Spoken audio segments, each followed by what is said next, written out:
மீனா குட்டி வந்திருக்காங்க. மீனாவுக்கு சாப்பாடு வேணுமா, வயிறு பசிக்கு தான். அவங்க ஃப்ரெண்டையும் கூட்டிகிட்டு வந்திருக்கிறாங்க. நிற்கிறத பாருங்கள் எப்படி நிற்கிறாங்க. இந்தா மீனா, இந்தாடா சாப்பிடு.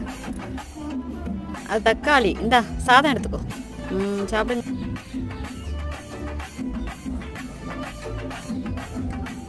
பிரியாணி நல்லா இருக்கா மீனா குட்டி? சாப்பிடுங்க. அழகா சாப்பிட்றாங்க. மீனாவுக்கு நல்ல பசி. ஃப்ரெண்டு நீங்களும் வந்து எடுத்துக்கோங்க. ஃப்ரெண்டு அவங்கெல்லாம் வரமாட்டாங்க பயந்துக்கிட்டு என்கிட்ட. இவங்க தான் எப்பவும் வருவாங்க. அவங்களுக்கு தனியாக அங்கே வைக்கணும். வச்சாதான் எடுத்து சாப்பிடுவாங்க. மீனா சாப்பிடு. போதுமா? தட்டிடுறேன். இந்தா உன் ஃப்ரெண்டு வந்து எடுத்துக்கோ. எடுத்துக்கோ.